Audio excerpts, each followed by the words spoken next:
kita berada di dunia ini dengan memiliki iman. Memang iman itu adalah dasar kepercayaan kita, keberpengharapan kita kepada Yesus. Dia yang dapat menyelamatkan hidup kita. Betul. Tetapi saudara, bukan hanya kita punya iman, bukan hanya kita sekedar percaya, tetapi kita tidak melakukan apapun untuk Tuhan. Sehingga Yakobus berkata bahwa kita punya iman, tapi kita tidak melakukan sesuatu, itu adalah mati. Yakobus berkata, ketika ada orang yang tidak punya pakaian, tidak punya makanan, kemudian kita hanya bisa berkata, oh ya sudah kalau begitu pakai saja pakaianmu. Oh kalau begitu makan saja apa yang ada, tanpa dia memberikan sesuatu kepada orang ini, maka Yakobus berkata itu mati. Imanmu juga mati, kerohanian kita juga mati. Ya, ada orang sedang berkesusahan, dia sedang membutuhkan makanan, dia sudah tidak punya pakaian, ya kan? Terus kita cuma bisa berkata, oh, ya makan apa adanya aja yang ada di rumah. Oh, coba di rumah ada kain nggak? Ya udah bungkus saja pakai kain. Tanpa kita melakukan sesuatu. Yakobus berkata, itu adalah mati.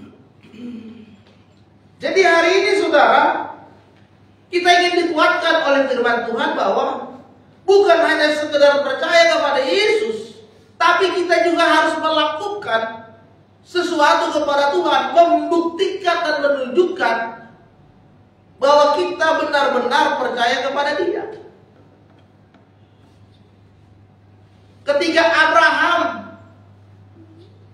dinobatkan oleh Tuhan sebagai bapak orang percaya, bapak orang beriman, bukan berarti bahwa Abraham tidak melakukan sesuatu. Bukan hanya Tuhan berkata dan mengklaim, Abraham, kau adalah bapak orang percaya, kau adalah bapak orang yang beriman. Lihatlah bintang-bintang di langit, begitulah nanti keturunan-keturunanmu di dunia ini. Engkau adalah nenek moyang dari mereka yang percaya dan menyembah kepada Tuhan. Itu iman yang diberikan oleh Tuhan, iman yang dimiliki oleh Abraham kepada Tuhan. Tapi saudara, bukan hanya sekedar iman, tapi Abraham harus membuktikan imannya kepada Tuhan dengan cara Tuhan menguji iman Abraham dan meminta Abraham untuk mempersembahkan anaknya kepada Dia. Itu iman. Ya. Bagaimana iman yang dimiliki oleh Abraham disertai juga dengan perbuatan-perbuatan yang dilakukan oleh dia. Dan itu sejalan. Dan itu seimbang. Dan itu sesuai dengan apa yang diharapkan kepada Tuhan. Ya. Sering kita melihat di media sosial itu banyak sekali orang menulis status dengan kata-kata rohani, motivasi rohani. Kita lihat kadang-kadang artis juga memberikan kesaksian, ya, kerohanian di dalam dirinya. Tapi kadang-kadang juga saudara, dia menuliskan kata-kata rohani, dia menuliskan kesaksian ataupun motivasi rohani. Kadang-kadang ada juga yang rumah tangganya berantakan, hidupnya tidak benar, ya, masih jatuh di dalam dosa, sehingga iman atau kerohanian yang dia miliki itu hanya sekedar dari kata-kata. Ya. Kita melayani Tuhan setiap minggu, ya kan? Kita ibadah setiap minggu, tapi kadang-kadang di luar sana, di dalam kehidupan kita sehari-hari, kita masih melakukan banyak dosa. Padahal kita setiap minggu singer, kita setiap minggu main musik, kita setiap minggu worship leader, ya kan? Kita setiap minggu menyampaikan firman Tuhan. Tapi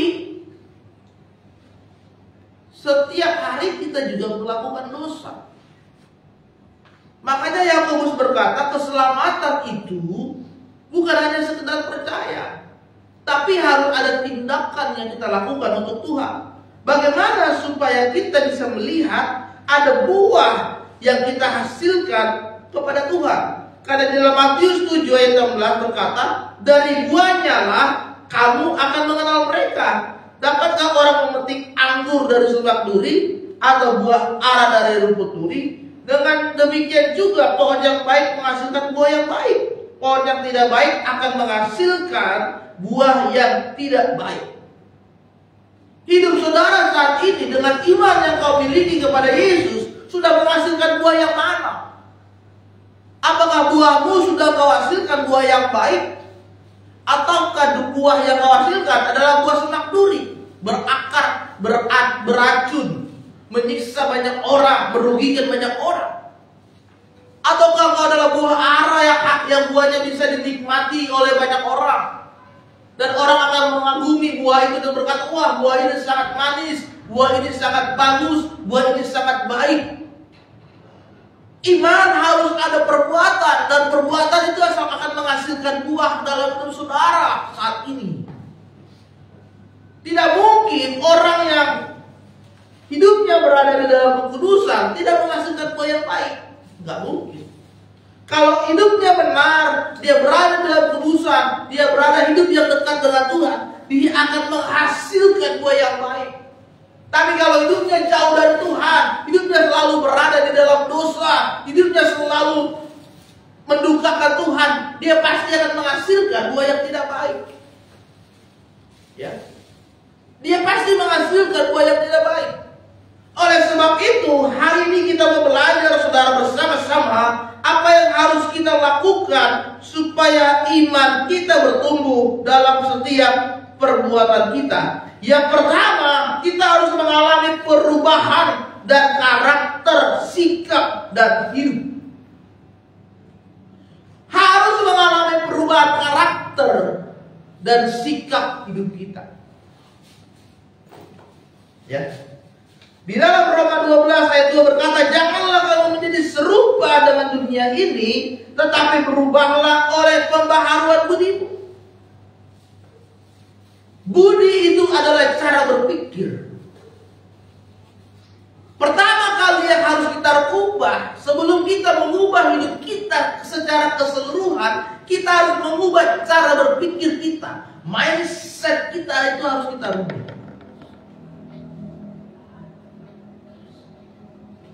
Itu dasarnya, saudara. Itu akarnya.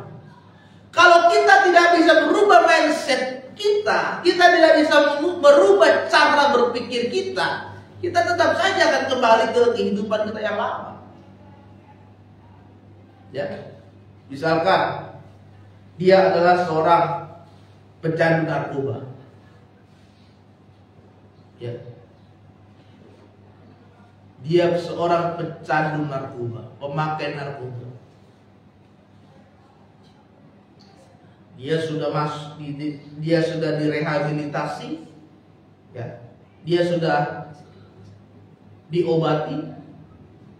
Kemudian dia berkata, wah, saya sudah tidak mau pakai narkoba.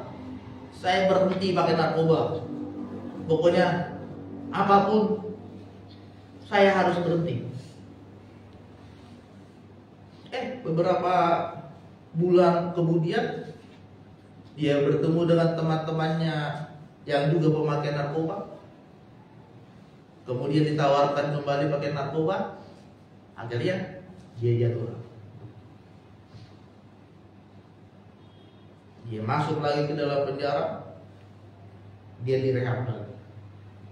Makanya ada banyak orang yang beberapa kali tertangkap memakai narkoba, dan itu secara 2 kali terus-menerus dia lakukan.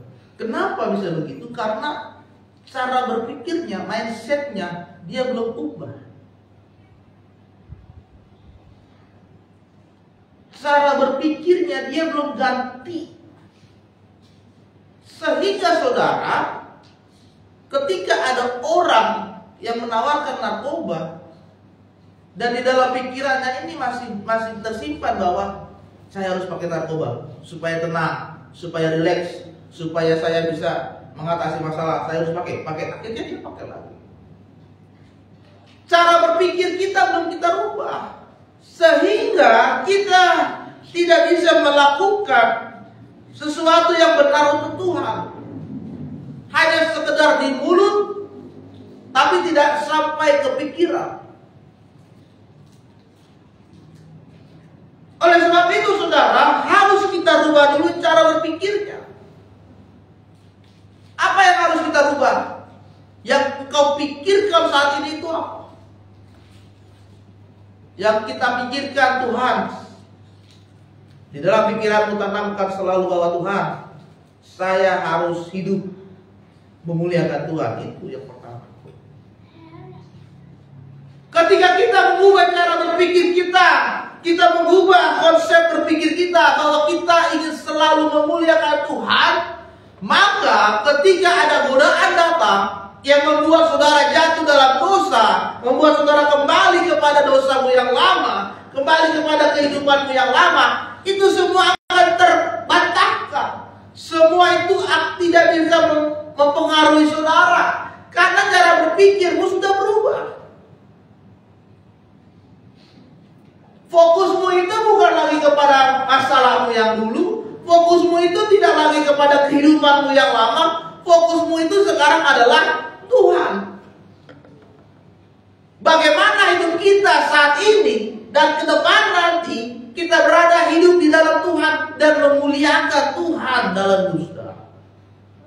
Amin. Jadi itu harus sejalan, saudara. Pelayanan hari Minggu, setiap hari hidupmu juga harus benar, perbuatanmu juga harus benar.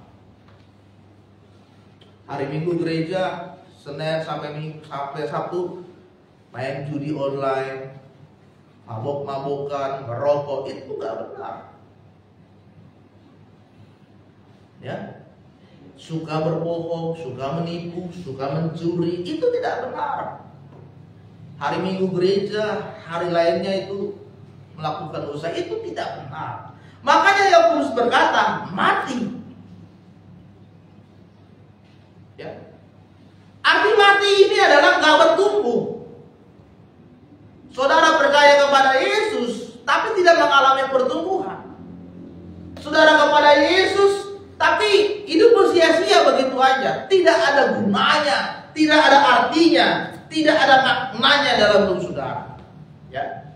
Jadi yang pertama adalah harus dirubah dulu karakter dan sikap hidup kita saat ini. Yang kedua adalah kita harus berada di dalam ketaatan kepada Tuhan. Taat artinya adalah mematuhi apa yang menjadi perintah dari Tuhan. Kalau tentara itu saudara, ya, kalau komandannya memerintahkan sesuatu, mereka selalu melaksanakan perintah komandan. Siapa? Apapun yang dia perintahkan harus dilakukan. Itu namanya taat. Apapun perintah komandan, ya, mereka selalu berkata, siapa? Siapa? Siap dan. Nggak ada tuh. Tar dulu lah dan. Waduh, berat banget sih dan perintahnya. Waduh, susah banget sih. Sepertinya saya nggak bisa nih dan melakukan ini. Nggak bisa. Kalau di dalam tentara, kalau perintah komandan harus siap, harus dilakukan. Disuruh menyeberang pulau, siap dan nyebrang. Ya. Disuruh ke medan perang, siap dan perang. Meskipun nyawa taruhannya, siap dan. Gak bisa dia bilang, aduh dan, nantilah dan, saya masih punya istri, anak saya masih kecil-kecil dan, nantilah dan ya. Saya tugasnya di daerah-daerah yang aman aja dan, gak mau di daerah konflik. Gak bisa. Kalau komandan sudah memutuskan, kamu pergi ke daerah konflik, perang sana, pergi. Itu namanya taat. melakukan apapun perintah yang diberikan oleh Tuhan tanpa membantah, tanpa melawan, tanpa bersungut-sungut. Itu taat. Ya. Saya senang saat lagi senang-senangnya nonton YouTube-nya Bobon Santoso. Dia pergi ke daerah pedalaman Papua untuk mengadakan kegiatan makan bersama. Dia masak di sana dengan kualinya yang besar. Dia sebut dengan kuali merah putih. Kenapa saya senang? Karena di sana Bobon ini dibantu dengan para tentara-tentara kita. Setiap mereka masuk ke pedalaman itu dikawal, pakai rompi tentara, rompi anti peluru, pakai topi, dan tentara kita itu lengkap pakai sniper, semua dikawal. Ya, bahkan dia pernah melakukan kegiatan di daerah yang tahun kemarin juga terjadi penembakan di sana. Itu dikawal dengan sangat ketat oleh tentara-tentara kita. Dan kejadiannya juga banyak tentara kita juga yang meninggal di daerah konflik. Tapi apakah sebelumnya pernah terjadi penembakan di sana dan juga ada tentara yang meninggal? Bukan berarti daerah itu sekarang tidak dijaga oleh tentara. Tetap dijaga terus oleh tentara kita. Ya. Meskipun sebelumnya sudah ada peristiwa, tapi tentara-tentara kita juga terus menjaga daerah itu. Karena itu sudah perintah dari atas. Itulah yang dinamakan taat.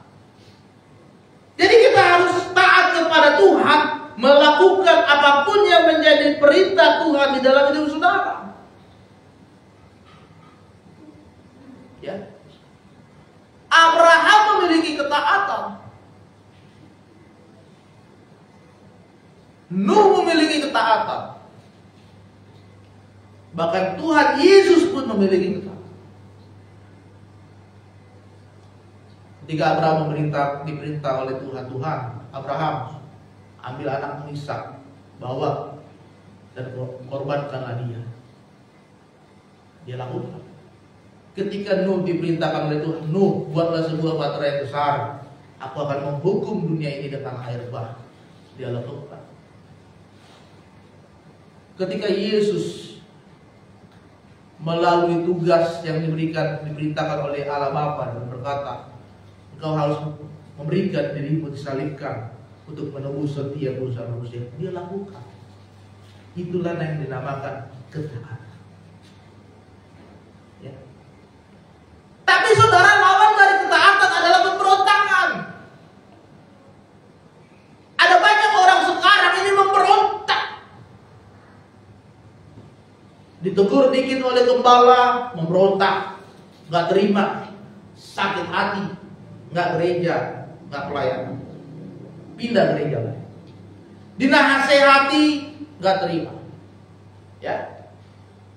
Diberikan masukan yang baik, nggak terima. Pemberontak. Saudara terkasih dalam nama Tuhan, perhatikan bahwa pemberontakan itu akan membawa kehancuran. Pemberontakan yang kita lakukan, pemberontakan yang terjadi saat ini itu membawa kepada sebuah kehancuran. Ya, di Afghanistan terjadi pemberontakan. Akhirnya terjadi perang saudara, dan sekarang negara itu dikuasai oleh kelompok pemberontak. Hancur. Ya. Kalau saudara memiliki hati untuk selalu memberontak, hidupmu akan hancur. Masa depanmu itu akan hancur. Tujuan hidup saudara juga akan hancur. Oleh sebab itu janganlah memiliki hati yang suka memberontak. Jika diperintahkan oleh gembala, jika diperintahkan oleh atasan, jika diperintahkan oleh guru, jika diperintahkan oleh orang lain, lakukan. Siap. Jangan memberontak. Karena memberontak akan membawa kepada kehancuran. Dan yang terakhir saudara, apa yang kita lakukan supaya iman kita juga memiliki perbuatan yang baik? Yang ketiga adalah harus memuliakan Tuhan dalam hidup kita. 1 Petrus 2 ayat 12 berkata, milikilah cara hidup yang baik di tengah-tengah bangsa yang bukan Yahudi, supaya apabila mereka memfitnah kamu sebagai orang durjana, mereka dapat melihatnya dari perbuatan-perbuatanmu yang baik dan memuliakan Allah pada hari Ia melawat mereka. Petrus berkata, ketika kita berada di dalam kumpulan orang-orang yang tidak mengenal Tuhan, kita juga harus menunjukkan perbuatan baik kepada mereka. Sehingga suatu hari mereka memfitnah kita, mereka menjelekkan kita, mereka masih mengingat, oh ternyata dia pernah berbuat baik, oh ternyata dia pernah melakukan sesuatu untuk hidup saya, oh ternyata dia pernah menolong saya. Sehingga melalui perbuatan kita itu mereka kembali memuliakan Tuhan. Dan ini yang kita butuhkan saat ini, saudara. Kita harus melakukan perbuatan-perbuatan yang baik kepada orang lain.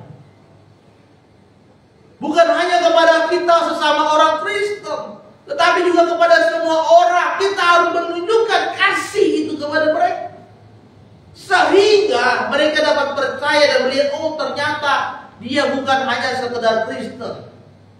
Ternyata ada kasih Kristus di dalam dirinya. Ya. Harus ada kasih Kristus yang kita tunjukkan kepada orang lain.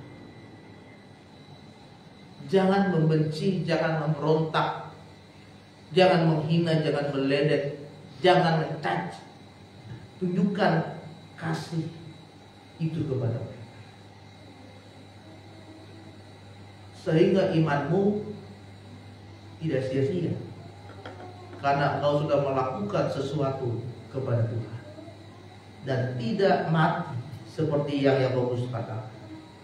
Imanmu akan bertumbuh